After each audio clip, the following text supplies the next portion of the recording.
Because remember, jurisdiction is statutorily imposed. It comes as the first duty to the court. So if it's statutorily imposed, if the Constitution of the United States creates the jurisdiction, then it's the Constitution that created jurisdiction, right? So Constitution is the creator of jurisdiction, and then the court is created by jurisdiction. See, the court didn't create jurisdiction. Jurisdiction existed before the court. Therefore, it's the court that was created by jurisdiction. Therefore, it's not the court that can grant jurisdiction, because that which is created cannot be above the creator, right?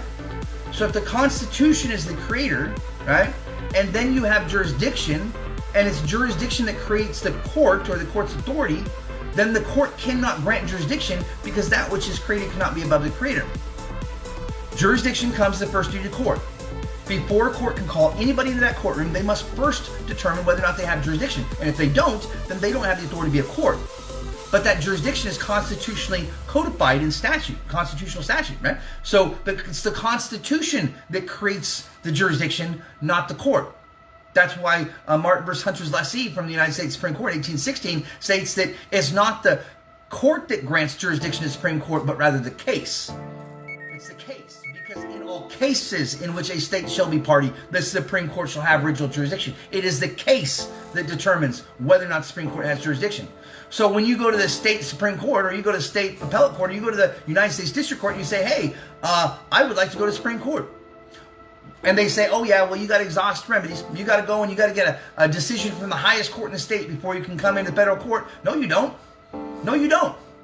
Because it's not the court that grants jurisdiction. It's the case that grants jurisdiction, right? Because in all cases in which a state shall be party, the Supreme Court shall have original jurisdiction. If the case is State of Washington versus Tom, that is the case that grants jurisdiction based upon the constitutional obligation. Constitutional obligation. So therefore, you don't go back to the state court and get the decision from the highest state court, because it's not the court that grants jurisdiction. It is the case that grants jurisdiction. Martin versus Hunter's lessee, Constitution of the United States, Title 28455. The founders' words in Federalist number 10, Federalist number 78. Everything is supporting exactly what I'm saying here, you guys. Every single thing I'm saying is supporting these words. You can go out, you can read them yourself, you can know. So it's not the case, or it's not the court that grants jurisdiction, it is the case that grants jurisdiction. So when you permit them to send you to another court, you are going against and you're breaking the Constitution. And when someone tells you to break the law, right? When someone tells you to break the law, there's no ignorance of the law. So if the district court says, yeah, you got to go back to the state, argue with the state, are you not breaking the Constitution? Because the Constitution is the law.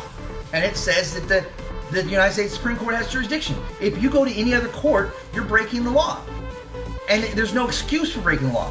Someone has told you to go to a different court that's contrary to law, and you relied upon that and you did it. There is no ignorance of law. And so they know this, guys. They're telling you to break the law every single day. Because we can see what the Supreme Law of the land says. It says go to the Supreme Court of the United States. They have original jurisdiction. That's the court that you got to go to. So even if someone says, yeah, I recommend, because that's what those attorneys do, but they don't do it themselves. They say, oh, well, yeah, we're just providing recommendation. It's on you, though. So they recommend, they produce a document, they tell you to go to the wrong court, they tell you to break the law, and then they laugh their sick fucking heads off because they're walking away with $20,000 and you're losing, wondering why you're losing. Well, why are you losing? Because you broke the law. You didn't go to the right court. They know that. And they make another $20,000 off of you for doing fucking nothing. Nothing. 3% chance of winning. They don't want to fix this problem, you guys, because this is a cash cow for them, and I don't blame them. I don't blame them. I used to make $870,000 a year too. This is a much different life than what I used to live. But what they're doing is wrong. They are directing you to break the law every single day, and then they say, "Oh yeah, it's you that did it. You actually did it. It's not the attorney, because the attorney just gave you a recommendation. You had to decide to follow it. So if you accept a recommendation that tells you to break the law, right? And you go and break the law, there is no ignorant. There is no justification for ignorance of the law. So the Constitution establishes the jurisdiction. It's not the court that grants jurisdiction to the Supreme Court. It's the case that grants jurisdiction to the Supreme Court. So if the case is State of Washington versus you, a state is named a party. And it's in all cases in which a state shall be party, the Supreme Court shall have original jurisdiction. It is the case that determines the jurisdiction. not the court. So you don't need to go and exhaust remedies. You don't need to go and appeal anything because that doesn't exist.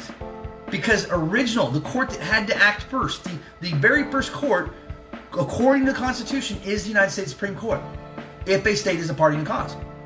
So when it's the state of Virginia versus you, Sean Love, that would mean that action would be unconstitutional. The state did not have jurisdiction to oversee the disposition of that dispute. The judgment that they rendered is void because the state did not have authority to be able to create it, which means that you don't need to go appeal it. You don't have, there's nothing to appeal because it's void. You go to the beginning, you say, oh, the arrest was unconstitutional because the state didn't have authority to be able to arrest this person because they didn't have authority to be able to oversee this dispute. So you go to the beginning. You don't go to the end. You go to the beginning.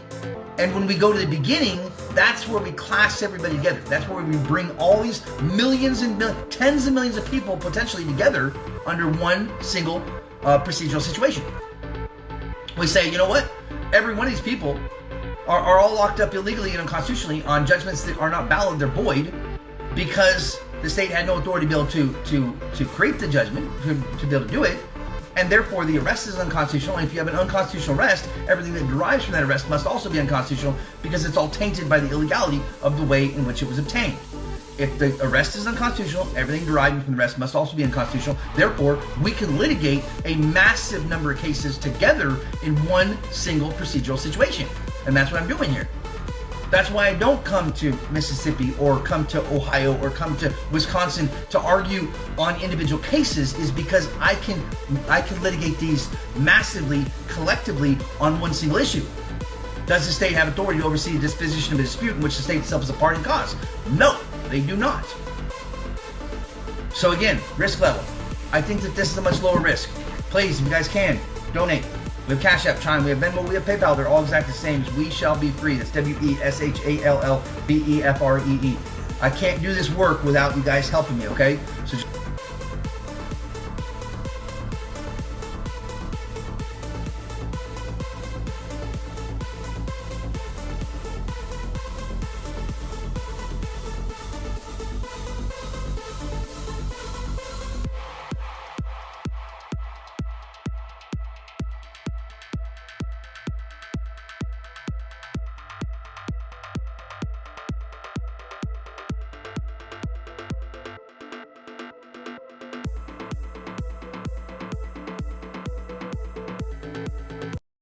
This is a message to all the haters out there. If you don't like what I do, but you watch everything I'm doing, you're still a fan.